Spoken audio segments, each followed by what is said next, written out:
Hey everybody, welcome to the Ronline Report. Today's guest, you know him very well, one of the greatest coaches in the history of our sport, owner of Evogen Nutrition. You know him as a pro-creator, or you can call him by his actual name. Please welcome all the way from the Bay Area of California, Hany Rambod. How are you, sir? Oh, good, Ron. Long time no see. Yeah, it's been like, I think we talked in December. I think I bugged you about Olympia predictions and stuff like that. But I wanted to really talk about Hadi Choopan because the Olympia, it was another great Olympia for Hadi, and another. We're not going to go over the whole story. You already did that interview about how much more difficult it was in 2021 to get into the United States. Well, 2020. 2020, yeah. Damn. What year are we in now? 2021, right? Yes. Man, but man, he looked really good Friday night at the judging, but Saturday night I was like, okay, there's Hadi Choopan. Because Friday I was like, man, everyone around me is like, oh, he was better last year. He was better last year. But then when he showed up Saturday night, it's like, well, okay, well this is pretty much as good as he looked last year, right, for sure. And wow, people, if everyone doesn't know this, he was second place in the finals. He was a solid second place behind Ramy in the finals.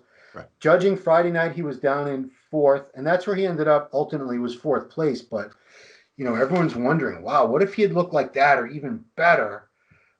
Could he have won Mr. Olympia? And that's sort of where I want to go with this. Can Hadi Choopan become Mr. Olympia? Because with all due respect to Big Ramy, who's an excellent bodybuilder, a great Olympia champion, he's not unbeatable. Hadi has things that Ramy does not, and I'll get it. I'll talk a little. I'll be the jerk to say it first, and then you can expand on it. But what I always want to see with Big Ramy was really deep, clear separation, detail, dryness, feathers, all that stuff we want to see in addition to size and shape. And Hadi has that. Hadi has that dense, grainy muscle with all kinds of detail in it. So what would it take for Hadi Choopan in 2021 to come out on top? Because man, if he won the Olympia, it was a big deal when Ramy won the Olympia, but wow, it would be like a storybook kind of. It'd be such a crazy story for the world, especially internationally in the Middle East. If Hadi Choopan won the Olympia, what does he need? What does he need that he didn't have previously that would put him over the edge? Well, first of all, he needs to get here sooner. I mean, 2 Olympias ago, he was here 3 weeks early. Yeah. So we had enough time to prep, and he had a really good last 3 weeks. So he was able to properly dry out. There was no issues.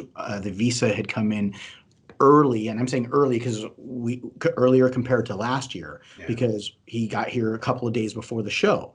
So if he had just been coming in a day earlier, he would, and he would have looked at that first night, then obviously there could have been a lot of differences in regards to his placing. But at the end of the day, it is what it is. Saturday night, he was definitely better than he was Friday night. You know, he told me, he goes, I would like to do what we did 2 years ago. And I said, if we can make that happen, obviously there's a new administration now. So, you know, is it going to be easier? It's hard to say, because Iran is a very difficult country to understand what's going to happen politically between that and the United States. We're not in politics. We're not in Washington, D.C. We have no idea. I don't have a crystal ball. I do know that it was much more difficult this last year to bring him. And that's why he came in just a couple of days before, because they literally were going to give him the visa the week after the show. Wow. And what good is it then? Just keep it. There's no point. He's not. Right. We don't need him to come here a week after the show, you know. And last time I checked, it wasn't okay just to send pictures and prejudging and try to do, you know, pictures. Hey, we're going to substitute pictures. Yeah, and so virtual. Do a virtual pose down. So that being said, if we can just get him here sooner, it would make a huge difference for him. And the stress. I mean, the guy has no idea if he's coming. I mean, at some point, you got to understand there's points throughout the day when you're a week out and you're just like, you know, screw it. I'm just going to go eat something. Right. I'm not coming. I would already be there. Right. You know what I mean? Like, it's hard to still go do cardio and still train and still do all these things when you're a week out and you still don't know if you're coming. Wow. And it's completely up in the air. And it's funny because people are making reports and they're saying, hey, you know what? He already got the visa. If he had the visa, he would already be here. You know what I mean? And it's just, you know, you hear all these stories that he's already got this or he's got. If he had it, I would tell you he had it. He would be on a plane because we were constantly readjusting his flights to try to get the visa and the passport in hand. And they were telling us that, we should have it. We should have it. Well, you don't have it until it's actually in your hand and you can go to the airport and they'll let you on the plane. So that didn't happen until 3 days before the show when he finally got here. Wow. So, yeah, that is insane. I mean, mentally, he has to be incredibly tough because these guys they're in such a state of mind in that final couple weeks anyway, from the dieting and all that. They're tired, they're starving, and their mind is playing tricks on them. And this poor guy, he said he got here 3 days before the show. Yeah, he got here. It was the check-in was Wednesday. The athlete meeting was Thursday. Prejudging was Friday, and I think he got here Tuesday night. Wow. Okay, so because the next day they were even asking me, they're like, "Can he make it to the check-ins?" And I was like, "Yeah, I don't. He's going to go straight from the hotel to the check-ins. He's going to try to sleep a little bit and then go straight there." But it was literally, as much as I was trying to be positive, I'm like, this is going to be a miracle if we pull this one off, because I don't think it was going to happen because it was so close. It was so close. And it wasn't direct, Ron. Yeah. There was no direct flights from Dubai, where he was posted up, to Orlando. So he had to go to New York or San Francisco and then try to come through. And then at that point, all the food situation, you got to dump all your food because they won't let it into the country. Then you're trying to do that. And then you're freaking out because you have so many hour layover to get on your next flight. Then you have the actual flight time. Then you're getting off the plane. And, right when we found out that he was there, we went and met him at the airport when we knew that, he was in the air and that he was going to be able to make it. Wow. So did you have employees or some distributor, somebody meet him once he got to New York to give him food? No, actually a friend of his that went out of his way, Habibi, he went over, Habib, he went and he was there. And because we were thinking he could possibly come earlier, Habib said, "Hey, I'll go there earlier." And so he was just waiting for him in New York. So I don't know if it was 1 or 2 days, but he was there because he was like, "Hey, we might be able to get him in earlier." And I go, "Okay." So they went and he just stayed there as a great friend and just was literally posted up in New York City waiting for him to possibly get there. This isn't the guy, Habib, that won the Collegiate Nationals a long time ago, is it? No, I don't believe so. Yeah. Different Persian. A lot of Persians won the Collegiate Nationals, if you don't know. That is very true. It's true. Very true story. So what did you say? Well, you got to remember, there's a lot of really good Persian athletes. They're amazing. They really are, considering it's... Arash is a top 5 Olympia guy. You have him.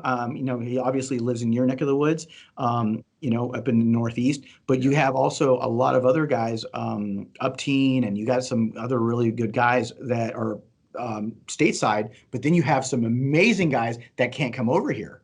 And having Hadi come over here in the first place 2 years ago was a giant paramount effort with the whole team, his team out in Dubai with the Pacifier brothers, all of the work that they did. I mean, they were talking to me for 2 years before I started working with Hadi and him being a part of Evogen and all that. It was probably at least a year and a half before we ended up doing anything, because I knew that doing anything with an athlete out there, I mean, he had been trying to get to the Olympia for 4 years before that. Wow. 4 years.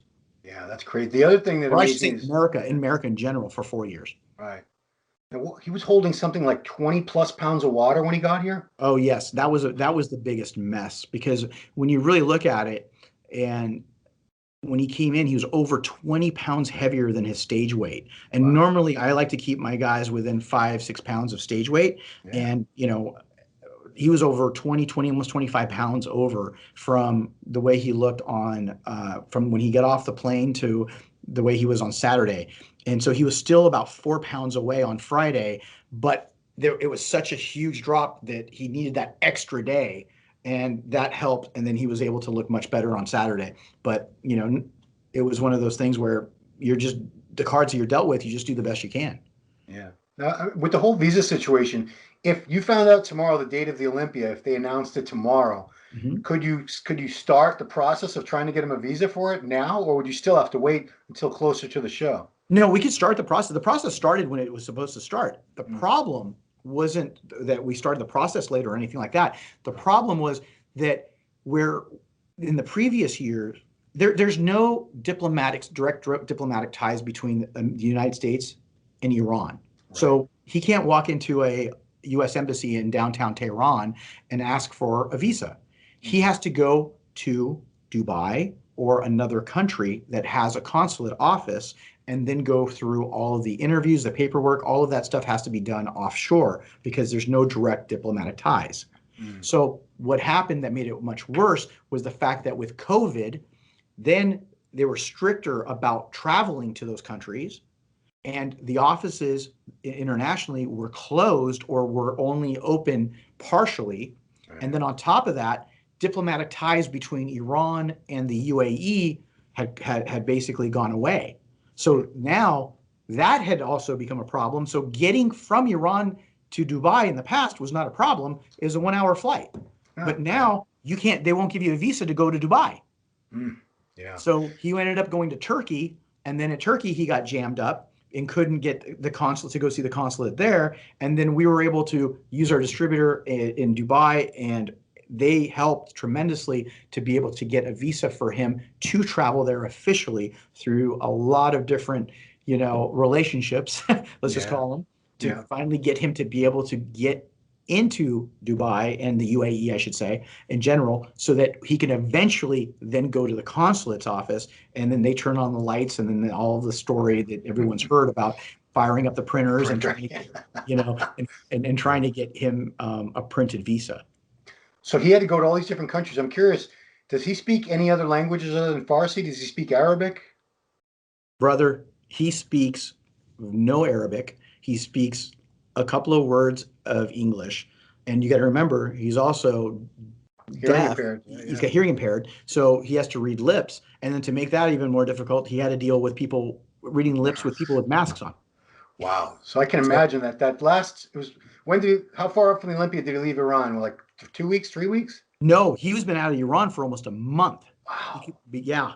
Yep. And so then his wife living out of hotels. Wow. Staying in hotels, being in Turkey, then going back to Dubai and finally getting him to Dubai, staying there, waiting to try to get this whole thing going, because people are like, oh no, he's in Dubai, he's got his visa. Yeah. If he had his visa, I would have him here. Why would I keep him in Dubai? There's no reason. Yeah. So I know he's a very proud Iranian. He loves his country, loves his people. They built a statue to him in his hometown. That's crazy. Like a Rocky Balboa statue in the movie. It looks exactly like the Rocky Balboa statue, actually. Is it really? Is he like that? But no, I think it's a front double bicep, I believe. Yeah, I believe it's a front double bicep. Have you seen? There's no pictures? I haven't seen anything. Oh, yeah. It's on my Instagram. I have a video of it on my Instagram somewhere down there from about a year ago. Definitely got to check that out. But, in a perfect world, do you think he would be better off as far as his career and how much more he could advance if he was in the USA?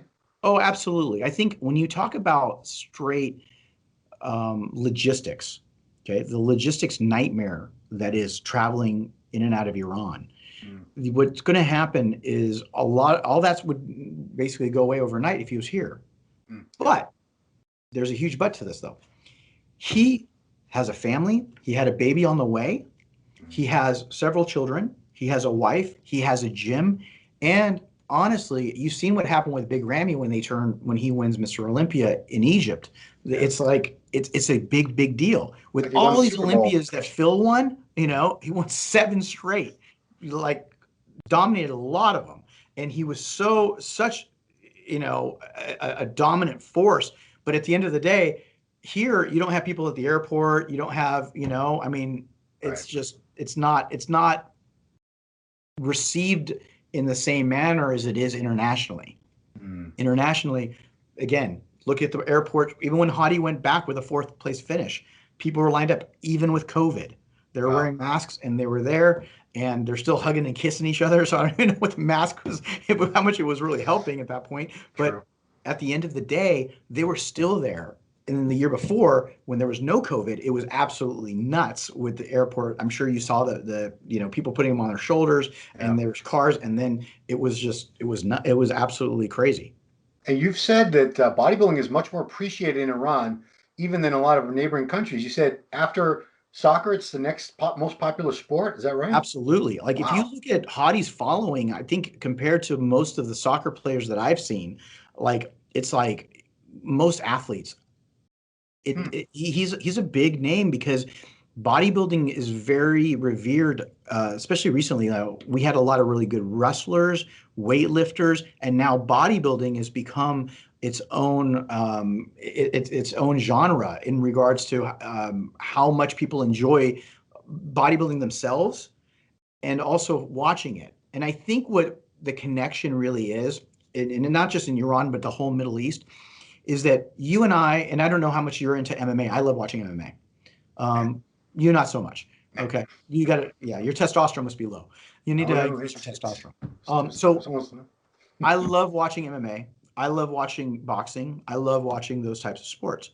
But it doesn't mean that I go out and train those sports. Right. But in this case, you're seeing the Middle East. Kuwait is a become a mecca of bodybuilding. Oh yeah. Dubai is becoming a mecca of bodybuilding in terms of like they've become a very strong community of bodybuilders that are in Dubai, in Kuwait. Again, Iran has got this huge thing. Even Iraq, these guys, there's all the whole area. They've got these bodybuilders. You don't see as many of them come out of Iran because of the limitations for their travel, and they Mhm. just happen to have the wrong passport. But they get to actually do what they watch, which is both train and a lot of them compete locally in their own cities, their provinces, in their own country. So the competitions, there's a lot of competitions in Dubai, there's competitions in Iran, there's competitions in Kuwait, there's competitions in Iraq, there's competitions in India, and bodybuilding in that whole region has grown because not everybody who watches boxing or MMA does it Right. compared to so many people, whether they're the quote unquote weekend warrior bodybuilder who goes in for 2 or 3 days a week, or somebody who's hardcore that likes to compete at an amateur level, who which is turn pro. There's a lot of those types of athletes around the world, especially concentrated in the Middle East, that love to do it. And also being from out there, and even though I came over when I was 1 or 2 years old, what ended up happening was when I've gone back, you notice that because of the heat, you need to be able to escape the heat. Mm. So you go indoors, right? So many months out of the year, you'd rather go into an air conditioned gym, or at least a gym that is cooler than it is in the middle of the hot desert sun, or again, depending on what parts of the region you live in, it's hotter than others. But what it is that you get to escape that, and you get to be able to do those things that you have seen other people do on YouTube, Instagram, anything that they have access to, Yeah. especially mostly Instagram more than YouTube.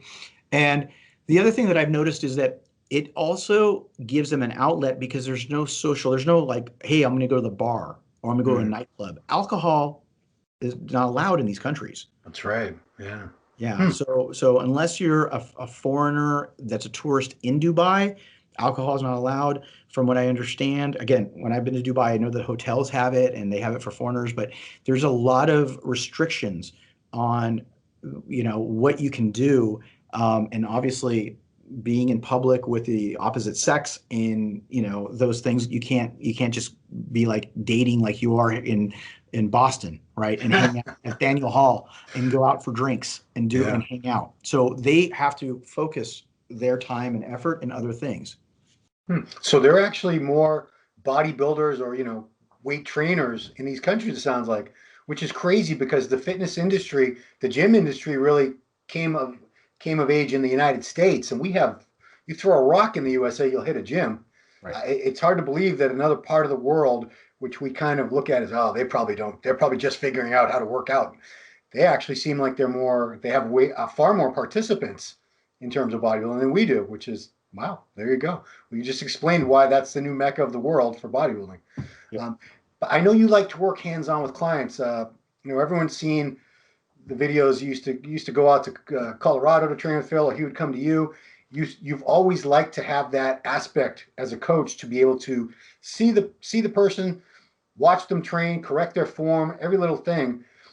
Do you think you could do more with Hadi if you had more access to him? Do you think you could make him better than he is?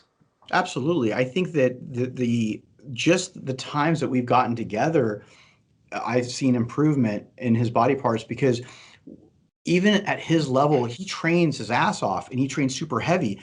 But it's not about squatting 7 plates. I watch him on Instagram and I cringe because I always worry he's going to get hurt. He did that And last week. I know. And I just feel like, I'm like, please, take off 2 plates, do some more reps, and just, you don't have to train at that point. But he's so intense that he's kind of that little bit of that Coleman mentality of, I want to go real heavy because he's strong.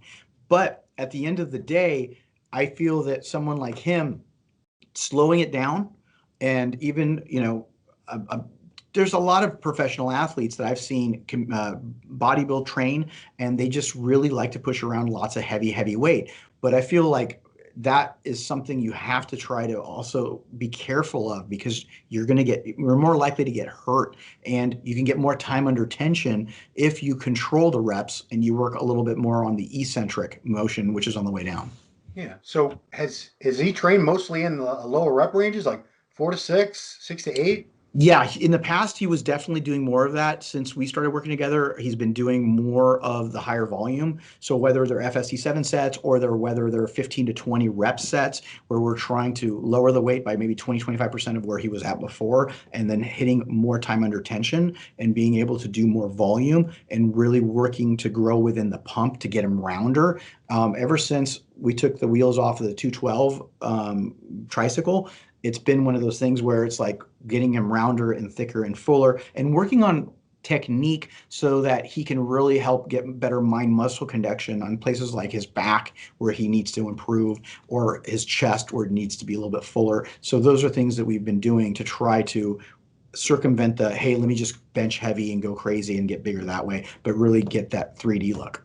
You've described that training style in the past as the "yeah, buddy" style of training, if I'm correct. Yeah, I mean, I Yeah, used to call it buddy. that because that was Ronnie's thing. And, me and Ronnie go back, 20 years.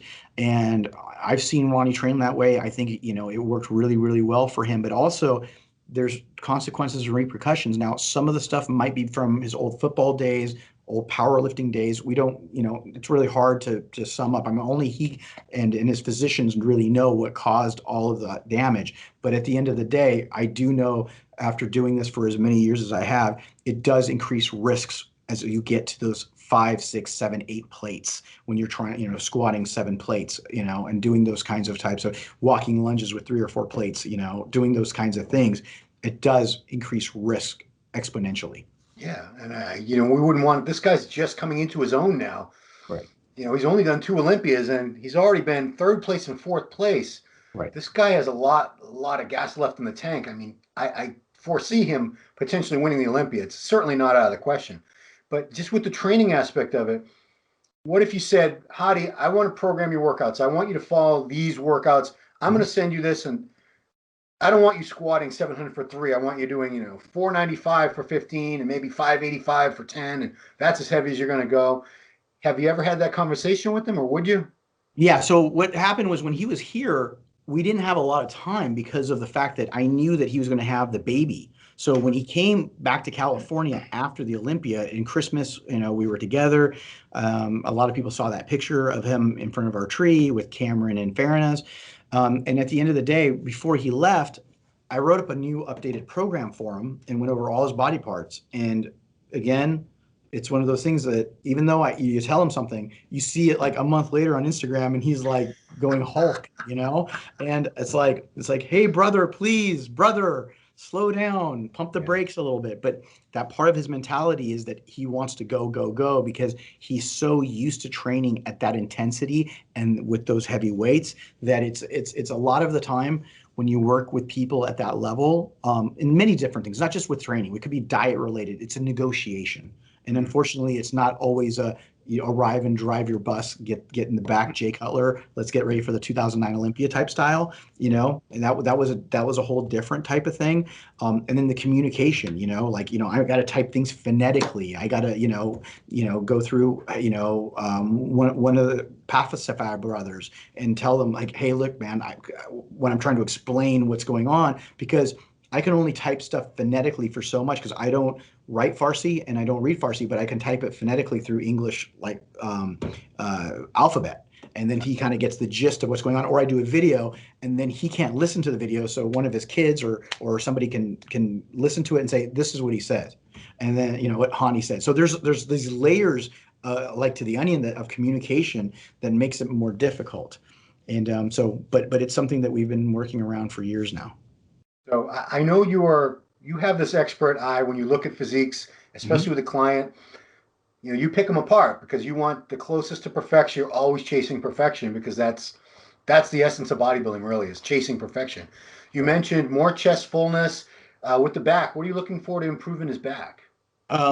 Just overall, even more thickness and more detail, more separation, you know? So when you take somebody with an ideal physique like a Phil Heath, right? And you say, God, what makes Phil Phil? He's got separation everywhere. Yeah. He's got, you know, back double bicep is just so naughty from his biceps, bicep femoris, triceps hanging down, striations. He's the delts, the upper delt, the lower delt in terms of the post delt, rear delt on his back double bicep, all the way to his outer lat, upper lat, all the way down to his lower lat, his erectors. I mean, all of these things are all put together. With Hadi, he's got a lot of mass to his shoulders and whatnot, but we need to get a lot more detail and more separation so that it looks much more put together. And I think that Big Ramy needs the same thing. I think Big Yes, Ramy he is a guy does. that needs the same thing. In some ways, even more so because he's so wide and with his back. And same thing with his front double biceps. You know, there's some things that he gets washed out in. And again, not to take anything away from Ramy, I'm just telling you from a perspective of always trying to pick people apart. Like Sure. what you said, we're chasing perfection here. We're not, you know, there's times where Phil Heath was like back in line after being center and, you know, 2000 and was it 13 Olympia. And they compared him once. Big Steve put him back in line and everyone's like, wow, that's great or whatever. And I was just thinking, okay, how do we already make that better? How do we replicate that? Because we can't do what we did the same that in that prep the next year. You have to actually make those adjustments so that therefore you get better the following year because you can't take a template. Otherwise, everybody would just look their best all the time. You just take a paper template and say, I'm going to do the following diet, I'm going to do the following training program, and I'm going to come up with the same exact result because I peaked so perfectly for this one. No, because your body is constantly in a dynamic state of change. Yeah, wouldn't it be nice if you could just replicate the same exact protocol every time? So, Exactly. you know, you mentioned back detail. I'm curious as to what training changes you can make for Hadi or anybody because that's probably one of the most common things I see in physiques, even at the Olympia level, is just not a lot of detail in backs. And you know, Phil, that's where Phil killed so many people, that rear double bicep, because He he had so destroyed them. much to look at. And Right. then you see someone like a Rami, not take away from, he's not the only one. There's plenty of guys up there where there's all the mass and there's separation in certain areas, but it's not, you want to see so much more. Is it really something that can be accomplished through training? Yeah, I think so. I think it just really depends on what the shortcomings are. If you have a lot of size and you're just trying to give up too much size for conditioning and it's not the proper balance, you're like, hey, I'm trying to stay too big, that could be an issue. Or you could be not be empty and you need to build up that back to be able to really fill in the gaps so that you get more separation. So it really depends on what it is why are you missing those problems? Is it because you're trained too heavy and you're pulling with your arms and that's why your arms are 23 inches and you have a really shitty back, you know? So I've worked with so many people and it's, oh, you know, normally people don't have great arms and a good back, you know, Mm, because you usually pull, and not, I'm no, making a blanket statement. I'm just saying usually. Now you have the that's Phil Heaths of the world, you have the Ronnie Colemans of the world, you have all of those. But you know, Dorian Yates, great back, arms not so much. But at the end of the day, what I'm trying to say is that with somebody like Hadi, he's going to have to try to work on separation by getting better mind muscle connection and slowing things down so that he not only is he going to work on getting stronger, but also being able to control his repetitions and make sure he masters this, you know, mind muscle connection because it's all about that. That's how you get sore. That's why people go, oh, I lightened up my weight and I was able to really be able to blast my arms and I was sore for 2 or 3 days instead of going 50-pound dumbbell curls and I didn't feel anything the next day. yeah. You know, I FST7 is one of the things I steal slash borrow. I recommend it to so many people because I think so many people never in their lives get there are body parts that never get a pump for them. and they just keep banging their head against the wall, and they'll try maybe a superset or drop set now and then, but they never have done something like 7 sets with only 20 seconds between. Right. And everyone I've ever recommended it to, most people know about it anyway, but the ones that don't, they're like, oh my God, that was crazy. I've never had my shoulders are never pumped up like that in my life. I'm like, yeah, because you probably took a good 2 or 3 minutes between sets, and you didn't really get the time and attention. You didn't get all that blood and everything pumped in there the way you needed to. But with Hadi, I'm curious, do you think he needs any overall size beyond what he has now, or do you think he's good? Because, geez, he was about 220 at the Olympia, roughly. Yeah, actually a little heavier than that. He was Okay. probably about between 220 and 225, depending on the day. But he was at his peak on Saturday, closer to 220 and closer to 225 on the first day. So I do think he could use more size because it's bodybuilding. That's why it's called bodybuilding. But again, not to try to get too big, but just enough to be able to still accentuate the conditioning and the separation, and the 3D look. But you never want to say, I'm going to gain 5 or 8 pounds of muscle, because that's what the scale should say. Yeah. And then now you go and you look, oh man, I didn't, look how he was lighter the previous year and he was so sharp. And it's just like so nasty. Every little movement from his obliques to his shoulders to chest to everything, when he pulled his elbows back and his tree and his glutes and his hamstrings were so separated. And this time you expected that. And then you're like, well, he's bigger, but is he better? Not really, because he was still holding some water. And obviously with the situation that was in flux, then the next day when he was able to drop a little more water, then all of a sudden you go, okay, now that's the Hadi with the added size, and it's now a better balance where you can see his size, but his conditioning had caught up from the night before. People keep going back to 2019 Vancouver Pro that he won as his best look. Right. The show was lit so well, for one thing. 100%. So 2019 Olympia versus that, there was a difference of, I think, 4 months roughly. It was July to September. That's not even 4 months. Did he really look better in Vancouver than he did at the Olympia? But there's a couple reasons why. Number one, what you said, the lighting. Okay. Number two, his tan was dead on. The tan and the lighting worked together, so it really helped accentuate all of his separation. So he had a really good sense of fullness with dryness, and it reminded me of that 2009 J look, where he had that fullness, and then when he'd hit it, it was super separated, but it wasn't blown out where it would start to lose separation between the body parts. So that perfect amount. And then the lighting was so good because it had the old theatrical lighting. The Olympia, what makes the Olympia different, especially now when, I'd have these conversations a lot with Phil and a lot of people that have competed recently in the Olympia stages. It's a huge difference between the lighting now than it was in the Olympia 20 years ago, because now everything is LED. And with LEDs, you get really washed out because you have this blue or amber effect that can really change the color and tone of your skin. And it makes a huge difference in how the pictures end up looking, because you're also now not shooting with film anymore. They're all shot digital, where back in the day, they were all shot with film. And then it's like the difference between hotel lighting in the bathroom that looks weird and washed out versus natural lighting at the gym next to a window or a slide up door that a lot of these guys like to go, we call it the magic light. And you go, holy shit, this magic light, or there's a skylight, and you have this natural light and it looks amazing. But then you go into a bathroom in a hotel and you look washed out and you're like, dude, I look like I'm 5 weeks out. And then all of a sudden you get on stage and you're like, wow, I look really good. So it's one of those things where that could help you or hurt you depending on which one you're really tying your wagon to. Yeah, just to throw it out there, Vancouver, I believe, just had a plain black backdrop. Yes.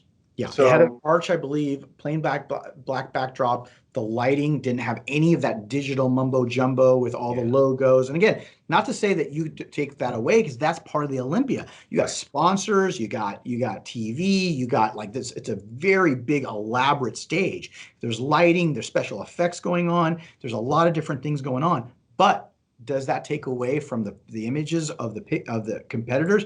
Yeah. Absolutely. Now, if you want to say, is it 5%? Is it 10%?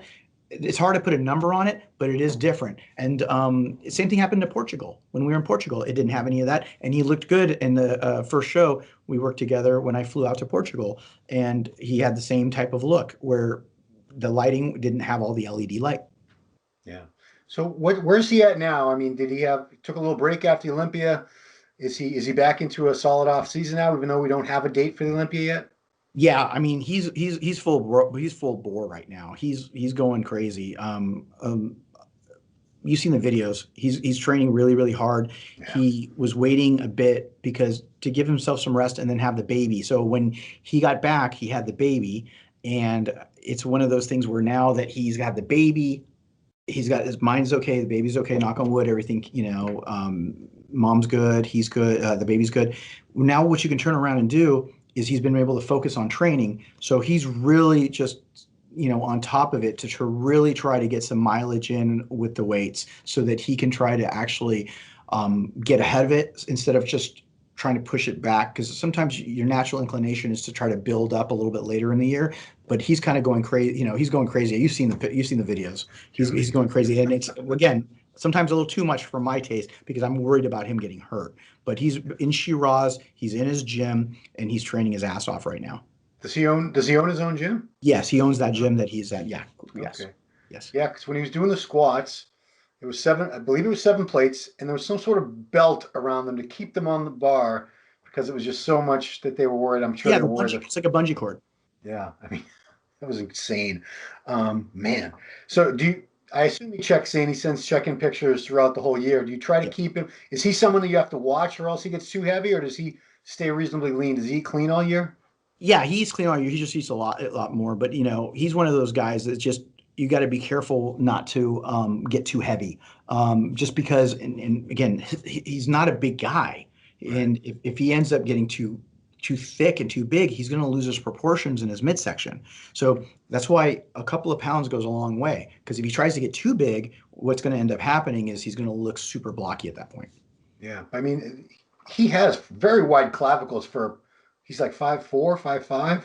Yeah, he's about 5. I would say about 5, at least 5'5".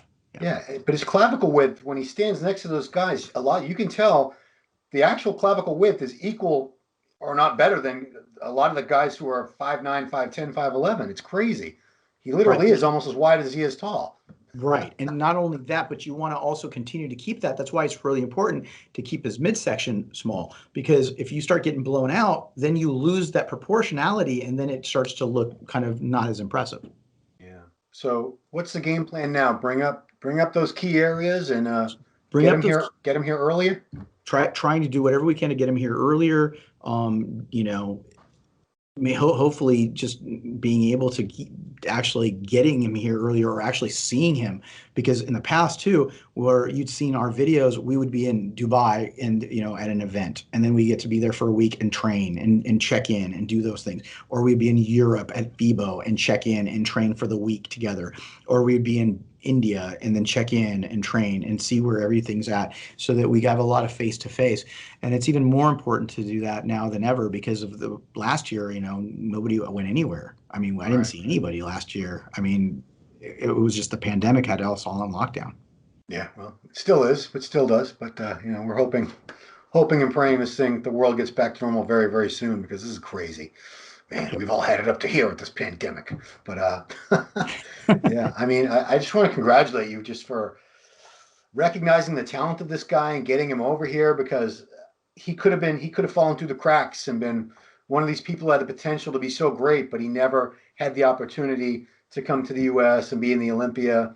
And it would have been very sad that a talent like that could have never been recognized. Well, the tenacity of his team. I mean, the Pacifier brothers blew me up, and they were like really on top of it, because again, I was just like, hey, that's Iran. You might as well be like the Eastern Bloc of Germany, right? There was like, so I just kind of like, it was their tenacity that did it, that we ended up working together and bringing him on the Evogen team, and also being such a huge component of making sure that he gets his visa, because they're the ones that are making sure to get all of the paperwork done and getting it to us so that we can get it all filled out, and then going back and forth. But they're the conduit. They're the ones that are getting everything together with feet on the ground in both Dubai as well as Iran to make sure everything gets done properly. And if it wasn't for them, it just never would have happened. So it was definitely a huge team effort.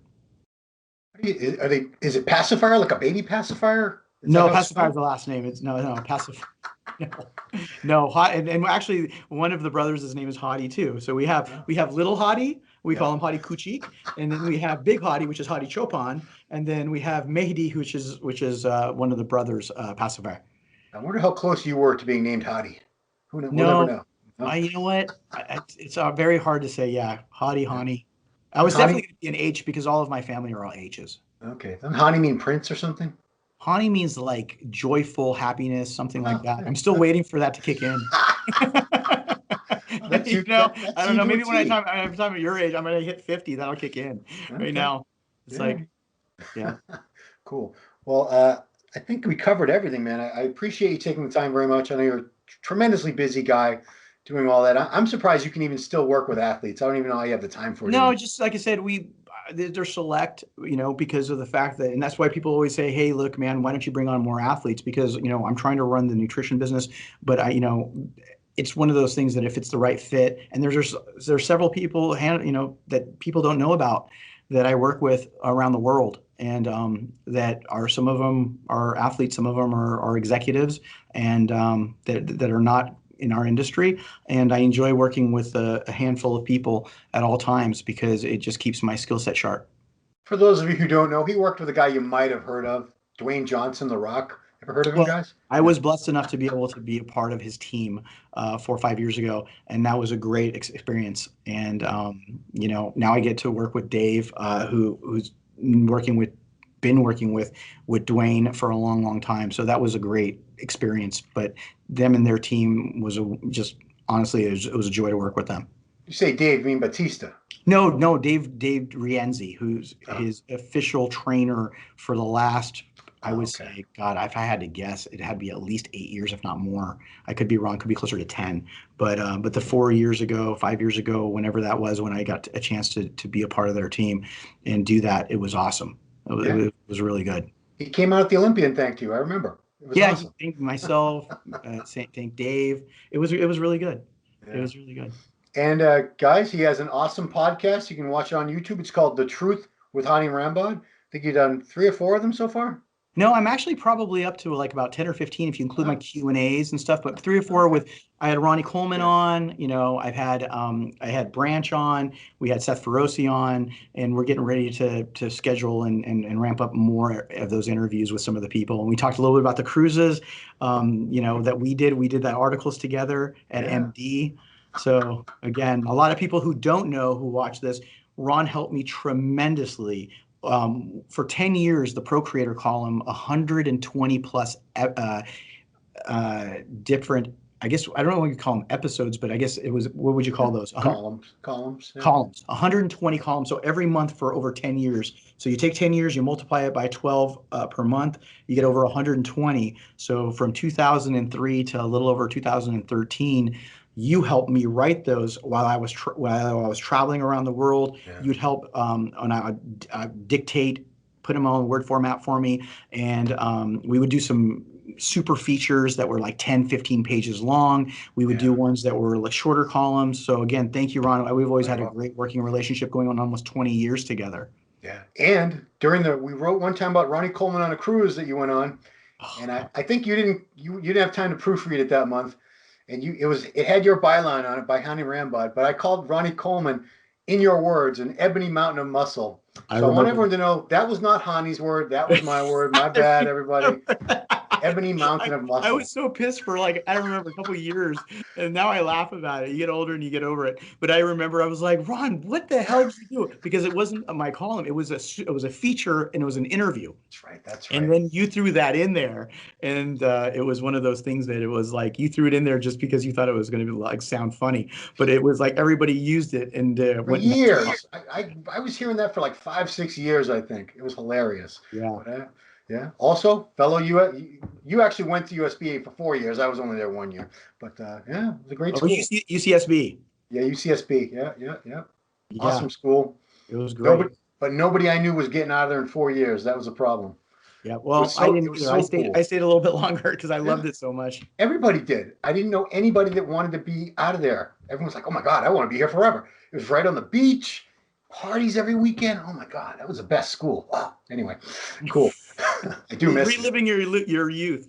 Good. Well, for those who might Halloween down there. Oh my God, Halloween weekend was the greatest down there. It was like kids from all over the other schools in California converged on UCSB and the neighboring outside area. It was great. Anyway, we're in 2021 now. We're older, parents, kids. Anyway, life goes on. So, thank you so much, Hany. Appreciate you taking the time. Always good catching up with you and Absolutely. finding out more about Hadi, because without you, I would not know a dang thing about this guy. Yeah. No problem, brother. Thank you so much for covering them, and thanks again for all your help throughout the years. You're welcome. All right, everybody. Thanks for watching Ronline Report with this man, Hany Rambod. We'll see you next time.